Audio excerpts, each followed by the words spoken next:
था। ओके, सो मैंने पहला क्या बोला, ब्रिटिश पार्लियामेंट के अकॉर्डिंग उनका कंट्रोल किसके ऊपर है, ईस्ट इंडिया कंपनी के ऊपर है। ठीक है, हिंदी बच्चे समझ रहे हो, ठीक है ना। सो ईस्ट इंडिया कंपनी के ऊपर ब्रिटिश पार्लियामेंट का क्या है, उनका कंट्रोल, या फिर पार्लियामेंट याद नहीं आया, ब्रिटिश गवर्नमेंट भी लिखे चलेगा। ठीक है, आफ्टर एवरी 20 ईयर्स, 20 साल के अंतर में, ठीक है, यहाँ से आप काउंट करेंगे, जैसे कि 22 है, 22 के साथ आप 20 साल ऐड कर दो, उसके बाद चेंजेस आएगा, जो भी चेंजेस आएगा 42 में आएगा, 32 में नहीं आएगा, 42 में आएगा। ठीक है, 2042 में आएगा, वैसा सोच के चलिए। तो एवरी 20 ईयर्स में ये new charter act was issued. जैसे मैंने बोला, एजुकेशनल प्लान चलता है, हर एक 5 साल में अभी चेंजेस आते हैं, बजट बनता है, गवर्नमेंट चेंज होता है, इलेक्शंस होता है, ये होता है। तो वैसे ही सारा चीज़ों के ऊपर हम क्या करेंगे, सारे मुद्दे को हम पकड़ेंगे, दैट इज सारे ऑब्जेक्टिव्स को पकड़ेंगे एंड उसको हम क्या करेंगे, री इशूड करते हैं। जस्ट लाइक जिस पॉइंट पे गलतियां हैं उसको सुधार के हम री इशूड करते हैं, उसको फिर से काम पे लाते हैं, वो काम कर सके, ऐसे होता है। सो इन द चार्टर एक्ट, कौन सा charter act, that is the 1813 वाला। ठीक है, उससे पहले का हम नहीं जा रहे, चार्टर एक्ट 1813। ठीक है, सो ये sum of rupees 1 lakh was sanctioned for the development of education in India. ठीक है, चार्टर एक्ट में भी मेंशन किया गया, जो मैकले मिनट्स ने भी मेंशन किया था। उसके बाद आपका नॉर्मली इन्होंने मेंशन किया, एडम्स ने मेंशन किया, बट वो बहुत बाद में किया। तो 1813 में जो एक्ट आया, चार्टर एक्ट, उसमें क्या मेंशन किया गया कि हम ये sum of rupees 1 lakh was sanctioned, हम सेंक्शन करेंगे, हम देंगे, कितना, बिल पास किया जा रहा है, तो उसमें 1 lakh rupee for the development of education in India, India के जो एजुकेशन सिस्टम को डेवलप करने के लिए यूज किया जाएगा। ठीक है, अभी देखिए, इन सॉरी इन इंडिया हो गया the charter act 1833, that means फिर से 20 साल जाओ पीछे। ठीक है, दैट मीन्स ऐड कर लीजिए, 1813 ऐड करिए 20 ईयर्स, तो चार्टर एक्ट जो 1833 में आया, 1833 में आया, 1833 में आया जो। ठीक है, increase the sum of rupee 10 lakh, पहले 1 लाख रुपी का बात हुआ था, अभी कितना आ गया, 10 लाख रुपीज। ठीक है, 1 लाख रुपीज पहले गवर्नमेंट ने सेंक्शन किया, हर एक 20 साल तक ये चला एजुकेशन सिस्टम के लिए। अभी 1833 में मेंशन किया गया कि हर एक स्कूल के लिए पर एनम हम कितना खर्चा करेंगे, हर एक स्कूल के लिए बोल रही हूँ, पूरे स्कूल एजुकेशन सिस्टम के लिए हम कितना खर्चा करेंगे, जहाँ पे 1 लाख खर्चा करते थे उसका 10 गुना हो गया, 10 लाख हो गया। ठीक है, अभी इन 1853 में क्या आएगा, when the companies charter come from the renewal, फिर से रिन्यू किया गया।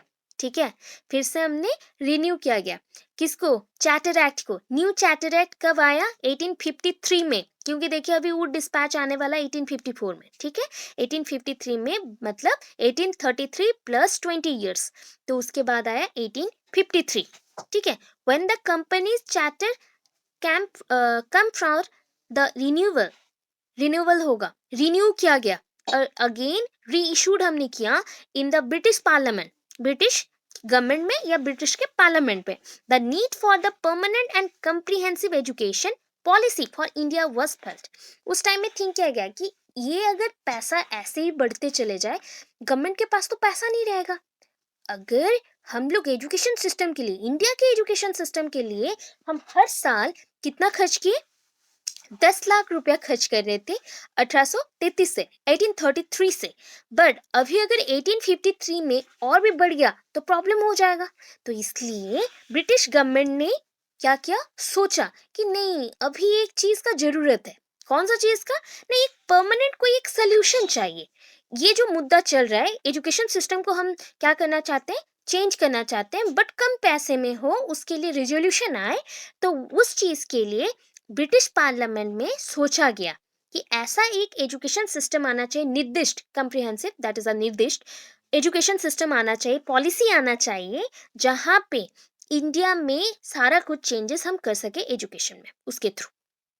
ठीक है, अभी इस पॉइंट को ब्रेक करेंगे, फिर आप पॉइंट लिखेंगे। ठीक है, so the parliamentary committee, parliamentary committee मतलब पार्लियामेंट में भी कमिटीज है ना, उन्होंने क्या किया, was founded by the British Parliament, तो ये जो कमेटी था किस लिए था? एजुकेशन सिस्टम के लिए था। तो उसको बनाया गया अच्छे से। किसने बनाया? ब्रिटिश पार्लियामेंट ने बनाया, क्योंकि वो चाहते थे पॉलिसी लाना, न्यू पॉलिसी को लाना। कौन से पॉलिसी को? एजुकेशन पॉलिसी को। शिक्षा के लिए जो नीति चाहिए, लॉज चाहिए, रेगुलेशन चाहिए, उसको मॉडिफाई करना है, तो उसके लिए पॉलिसी चाहिए। तो ये पॉलिसी किसने किया? अभी ब्रिटिश पार्लियामेंट चाहता है, इसलिए पार्लियामेंट्री कमेटी को दिया कि तुम्हारा टास्क है, तुम एक पॉलिसी बनाओगे इंडियन एजुकेशन के लिए after taking survey. So the committee thoroughly studied the contemporary Indian education system। अभी contemporary मतलब क्या है बताइए? हिस्ट्री को हम contemporary बोलते हैं, दैट इज पूर्व अवस्था।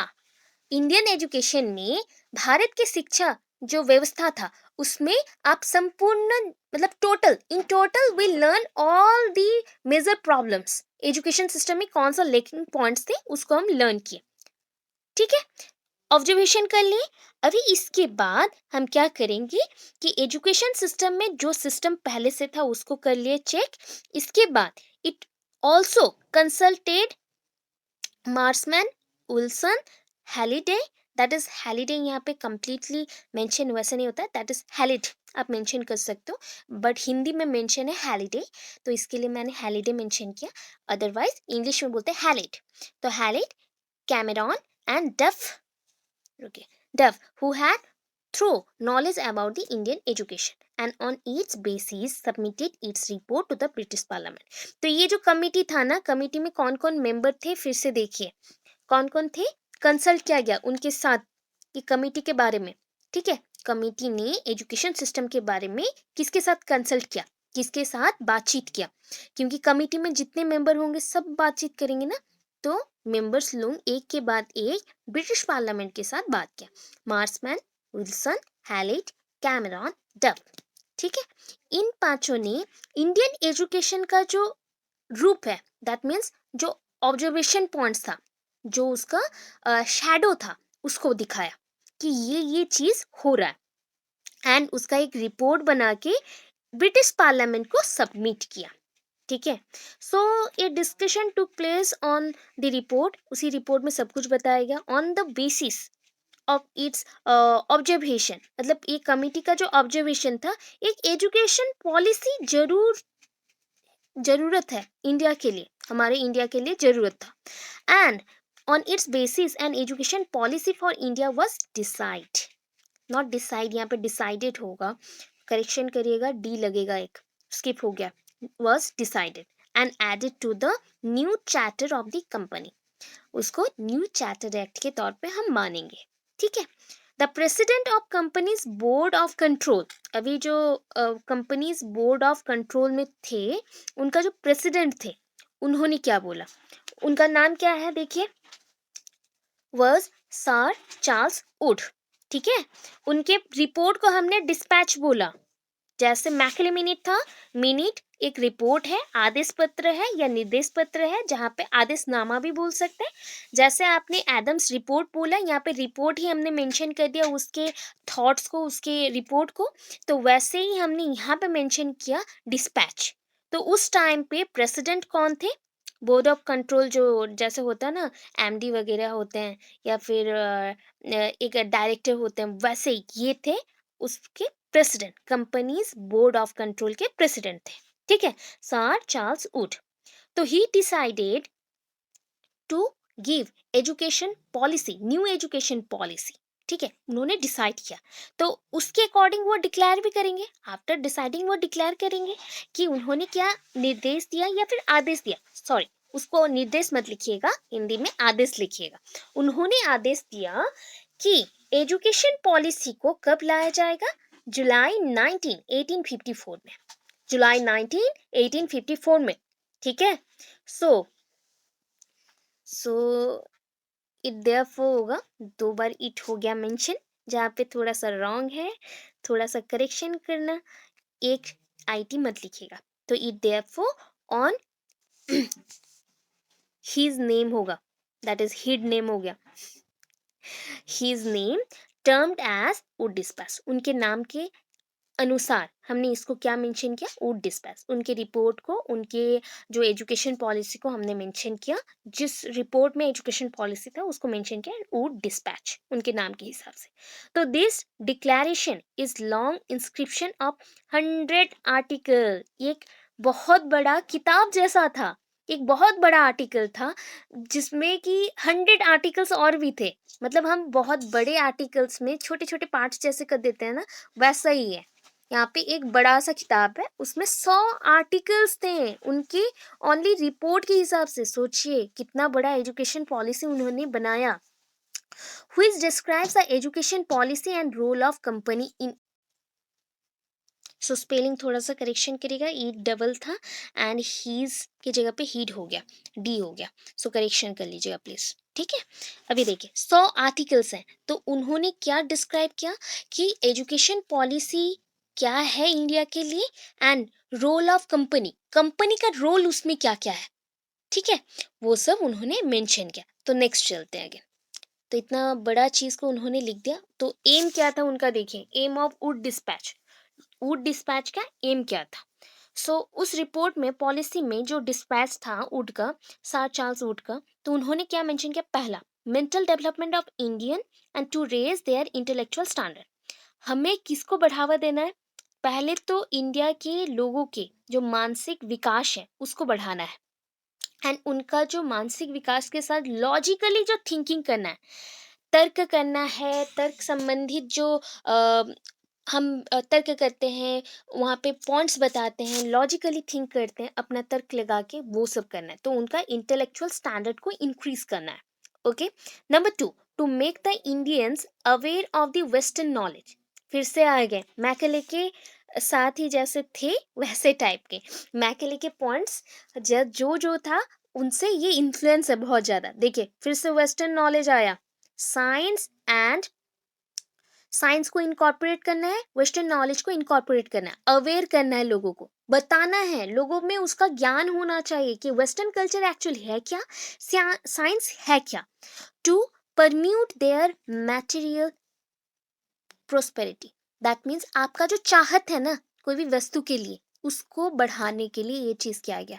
आप कौन से वस्तुओं को यूज़ करते हो, कौन से मटेरियल्स को यूज़ करते हैं, आपका जो लाइफ है ना, आप जहाँ जीते हो, that is called the materialistic life. उसको हम बोलते हैं मटेरियलिस्टिक लाइफ, जहाँ पे आप मटेरियल्स वस्तुओं के साथ जीते हैं। खाना, खाना किस पे खाना है, आपको प्लेट चाहिए। आपको कुछ भी बनाना है तो वहाँ पे बर्तन चाहिए, यूटेंसिल्स नीड होता है। फिर कुछ चीज़ रखना है तो वहाँ पे डब्बे चाहिए। तो बुक्स चाहिए पढ़ने के लिए, लिखने के लिए कॉपी चाहिए, पेन चाहिए। ये सारे पूरे मटेरियलिस्टिक लाइफ के पॉइंट्स हैं।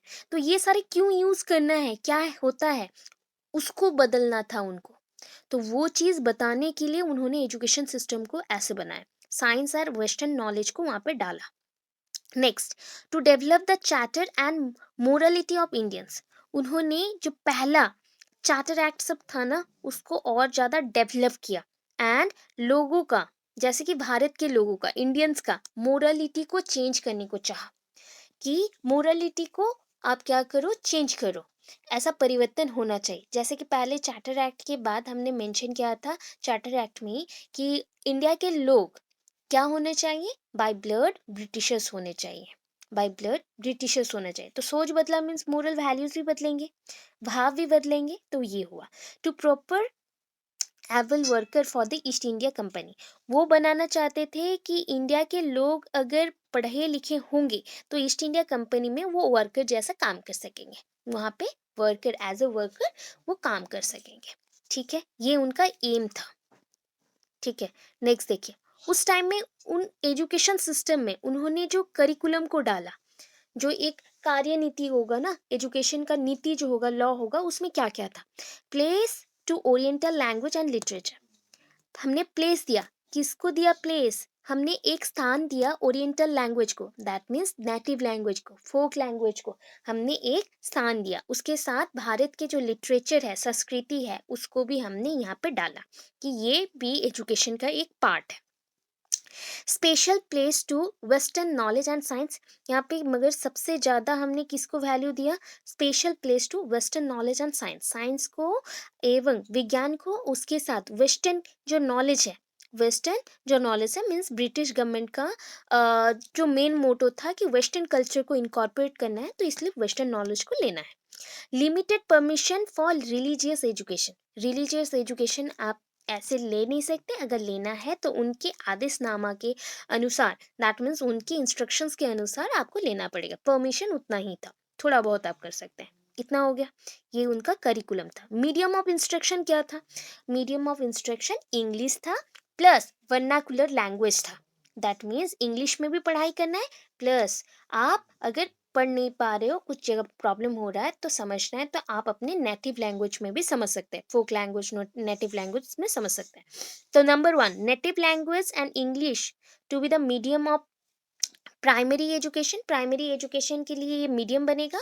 And English to be the medium of higher education. English higher education के लिए रहेगा। जैसे कि अभी के टाइम पे हम लोग साइंस में क्या पढ़ते हैं, ओनली इंग्लिश। बट पहले 10th तक हमने क्या पढ़ा, जो जिस मीडियम में पढ़ते हैं, इंग्लिश मीडियम में जो बच्चे पढ़ते तो इंग्लिश में पढ़ेंगे, बट बाकी जितने मीडियम में थे वो क्या पढ़ता है, वर्नाकुलर लैंग्वेज भी पढ़ता है। दैट मीन्स जैसे कि हिंदी हो गया, उड़िया हो गया, तो उसमें भी पढ़ेगा, प्लस इंग्लिश भी रहेगा। तो English to be the medium of primary education and with native language and english था primary education के लिए।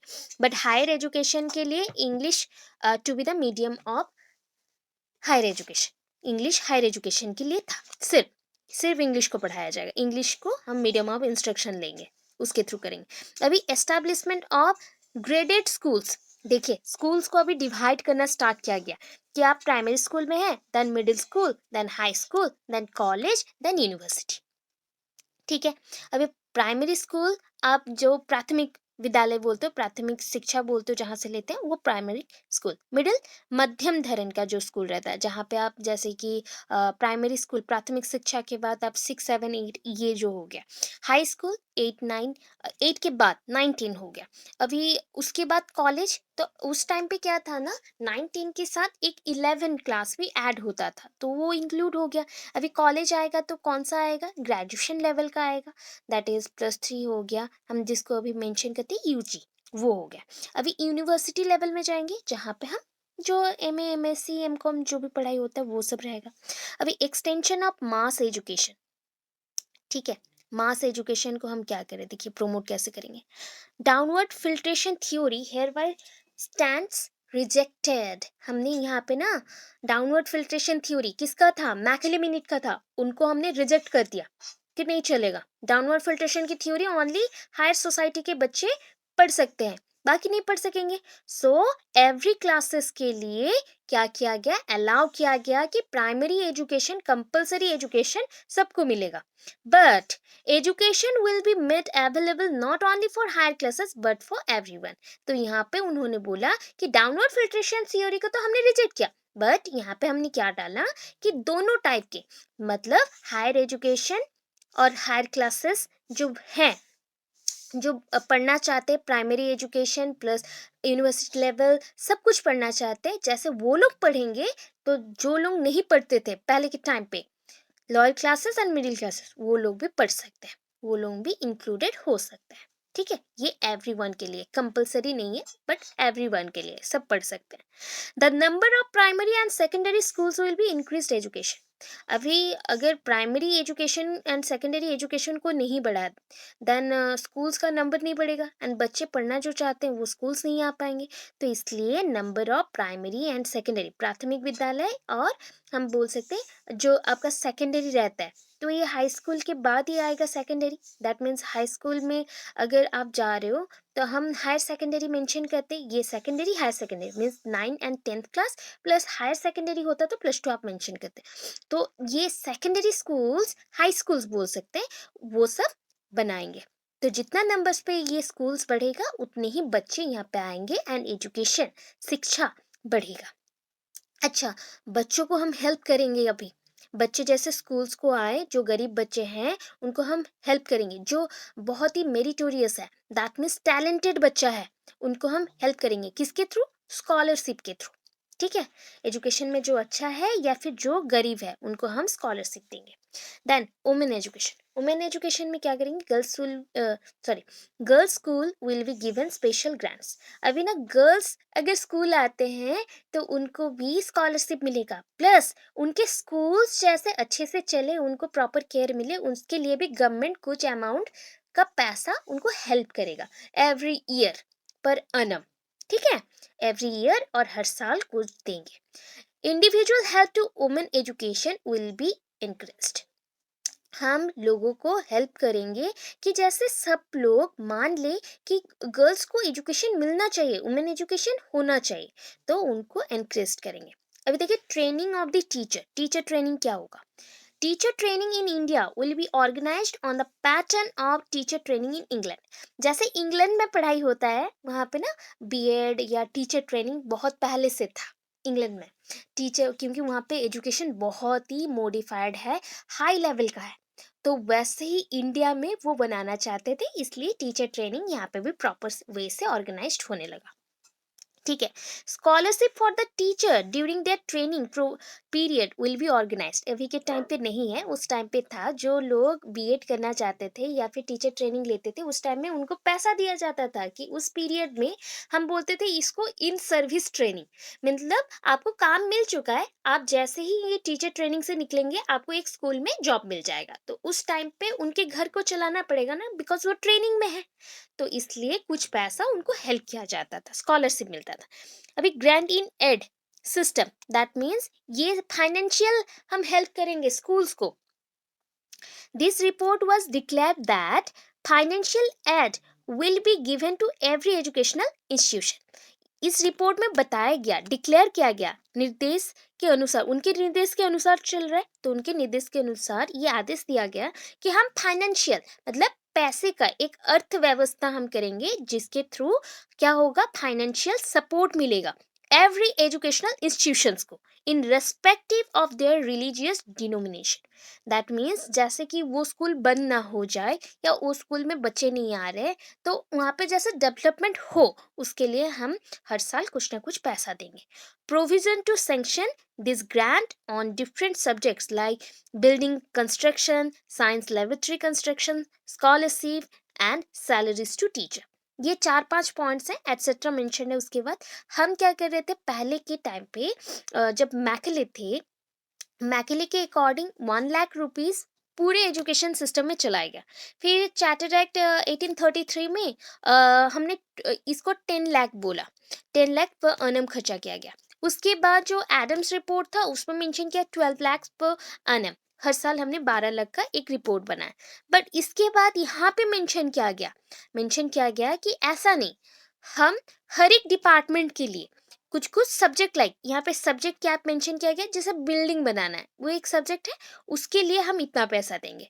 साइंस लेबोरेटरी बनाना है उसके लिए हम इतना देंगे। स्कॉलरशिप बच्चों को देना है तो उसके लिए इतना मिलेगा। सैलरीज देना है टीचर्स को तो उसके लिए इतना मिलेगा। हो गया। अभी encourage to the oriental literature. Oriental literature means हमारे संस्कृति को हम डेवलप करेंगे, तो वोकेशनल एजुकेशन होगा, वोकेशनल एजुकेशन, और इट इज कॉल्ड वोकेशनलाइजेशन। मतलब हम ना बच्चों को क्या कर रहे हैं, जॉब के लिए स्किलफुल करेंगे। आपको स्किल सिखाया जाएगा, नया नया कुछ चीज़ें सिखाए जाएंगे जिसके थ्रू आप पढ़ लिख के जब क्वालिफाइड हो जाएंगे आपको उस काम को करने के लिए और ट्रेनिंग दूसरा लेना नहीं पड़ेगा, अब उसी स्कूल में ही सीख के जाओगे। तो appropriate arrangement of vocational arrangement will be made in India. हम ना पहले तो अरेंजमेंट बनाएंगे जैसे कि वोकेशनल अरेंजमेंट हो इंडिया में, जो कि छोटे छोटे कर्मस्थल बनाए जाएंगे जहाँ पे लोग काम कर सकते हैं इन्वॉल्व होके। Educated person will be provided government job on the basis of their qualification and work efficiency.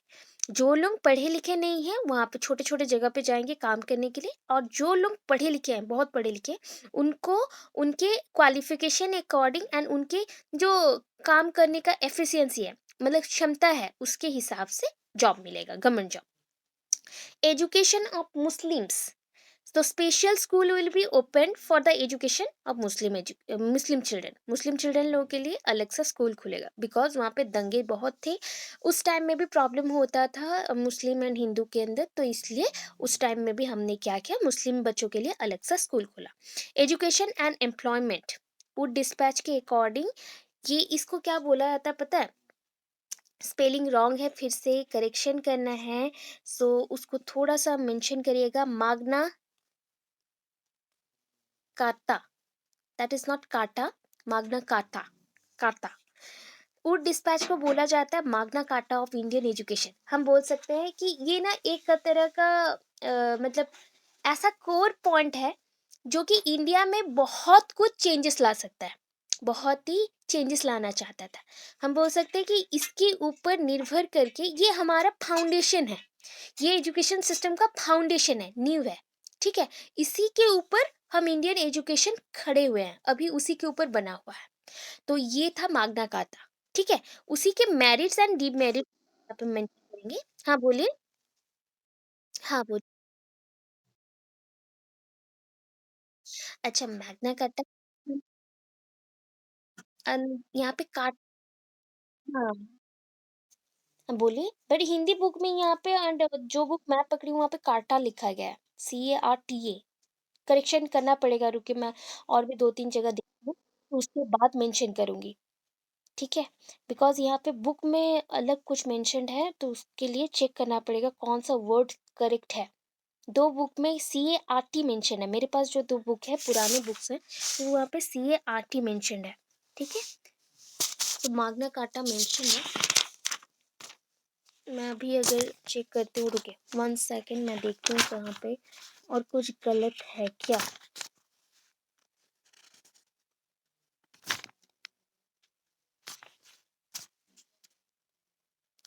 सो इसको चेक करके मैं अभी आपको ग्रुप में बता दूंगी, बिकॉज यहाँ पे काटा ही मेंशन है, CARTA, काटा है, माग्ना काटा, ठीक है। इसको थोड़ा करेक्शन करेंगे, हो सकता है कुछ गलत हो, सो वहाँ पे करेक्शन कर लेंगे। मैं भी कंफ्यूज थी यहाँ पे, बट 2 बुक्स में मैंने देखा, इसलिए मैंने माग्ना कार्टा ही बोला। सो माग्ना कार्टा ऑफ इंडियन एजुकेशन है। सो वहाँ पे हम बोल सकते हैं ये फाउंडेशन है, इंडियन एजुकेशन का फाउंडेशन है। अगर वर्ड नहीं आ रहा है तो फाउंडेशन ऑफ इंडियन एजुकेशन इतना लिख लीजिए, उसका बहुत ही सिंपलेस्ट वर्ड ये है। या फिर माग्ना कार्टा का वर्ड लिखे तो बहुत सारा पॉइंट्स आएगा, तो उसको हम मीनिंग वाइज फाउंडेशन बोल सकते हैं। जैसे एक घर बनाने के लिए नींव चाहिए, तो वही है ये, ठीक है। सो यहाँ पे मेरिट्स क्या क्या है, जो जो पॉइंट्स अभी तक आपने लिखा ना, वो सारे पॉइंट्स फिर से आए। Responsibility of education on government, ठीक है। रेस्पॉन्सिबिलिटी ऑफ एजुकेशन किसके पास रहेगा? एजुकेशन के लिए जो रिस्पॉन्सिबिलिटी है गवर्नमेंट के पास रहेगा। कंफर्म्ड पॉलिसी ऑफ एजुकेशन, एक हमने कंफर्म्ड बना लिया, इस पॉलिसी के थ्रू हमने एक कंफर्म पॉलिसी ऑफ एजुकेशन बनाया, ठीक है, according to wood dispatch, okay.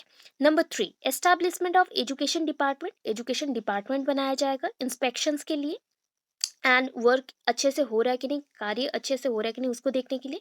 Then beginning of granting aid system, पैसे जो हमने दिया ना हर एक स्कूल को, अकॉर्डिंग टू हमारे वुड डिस्पैच, उन्होंने जो मेंशन किए थे कि सैंक्शन किया गया इतनी रुपीस, इतने बिल्डिंग कंस्ट्रक्शन के लिए, इतना साइंस रूम बनाने के लिए और लेबोरेटरी कंस्ट्रक्शन के लिए, टीचर्स के लिए और स्कॉलरशिप्स के लिए, उसको हम ग्रांटिंग एड सिस्टम्स बोले।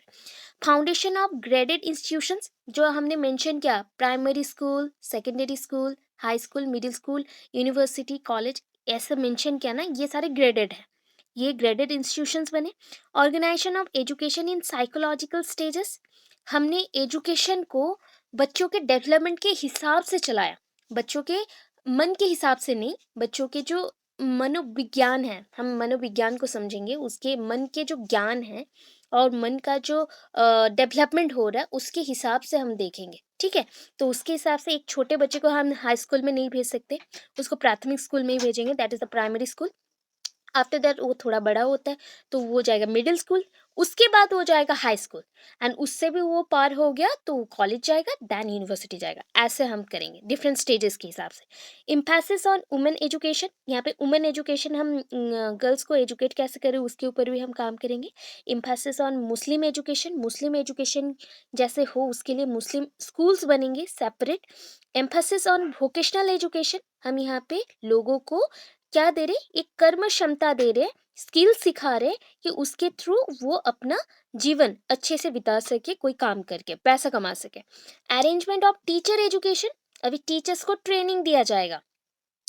Emphasis on moral development of Indians, हम इंडियंस के जो भारतीय जो मनोभाव है उसको परिवर्तन करें, उसके ऊपर काम करें कि उसका डेवलपमेंट हो प्रॉपर वे से। Foundation of universities and rejection of filtration theory, filtration theory किसका था, दैट इज मैकेलेमिनिट का था, मैकेले का था, तो उसको हमने रिजेक्ट किया एंड यूनिवर्सिटीज को बनाया, विश्वविद्यालय बनाया। Emphasis on mass education, mass education को भी हमने सपोर्ट किया, सारे लोग एक साथ पढ़ेंगे। डीमेरिट्स में क्या है, education under the control of company, company के कंट्रोल में रहेगा एजुकेशन, ठीक है। More importance to western knowledge, यहाँ पे भी वेस्टर्न नॉलेज को हमने थोड़ा सा सपोर्ट किया, क्योंकि हायर स्कूल में जब जाना है, हाई स्कूल्स में, तब ओनली इंग्लिश लैंग्वेज में ही पढ़ना है, तो वेस्टर्न नॉलेज पूरा आ गया। Bible compulsory in government schools में बाइबल को कंपलसरी किया गया, बाइबल कंपलसरी हो गया मीन्स क्रिश्चियनिटी उनका कल्चर आ गया। Only English the medium of higher education, हमने इंग्लिश को यूज किया मीडियम ऑफ हायर एजुकेशन के तौर पे। Beginning of red tapism in होगा, एंड हो गया only in the field of education. Red tapism that is हम क्या कर रहे हैं ना, सेपरेट करेंगे लोगों को, उनके जो मतभेद कर रहे हैं, ठीक है, मतभेद कर रहे हैं, तो उनको हम बोलेंगे कि तुम ब्रिटिश बाय ब्लड बनो, मतलब यहाँ पे थोड़ा सा नेग्लिजिबल वाला पॉइंट्स आ रहे हैं, लैकिज्म आ रहे हैं कि ब्रिटिश बाय ब्लड ये भी चाहते थे, उसको हमने एक टर्म दिया, उन्होंने एक टर्म दिया रेड टैपिज्म, हो गया रेड टैपिज्म, कि तुमको ब्रिटिश बाय ब्लड बनना है, अगर तुमने नहीं बना तो तुम इस स्कूल्स में रह नहीं सकता, मतलब हाई स्कूल में चलो, यूनिवर्सिटीज में पढ़ो, तब भी तुम ब्रिटिश जैसा ही रहोगे, या ब्रिटिश जैसे जैसे बोलेंगे वैसे करना है, क्योंकि हमारे कंपनीज को आगे बढ़ाना है। Has condition for granting aid, has means एक अच्छा कंडीशन बनाना है ग्रांटिंग एड्स के लिए, बट ये कंडीशन हैज़ हमारे लिए है, खराब हमारे लिए है, उनके लिए अच्छा था, ठीक है।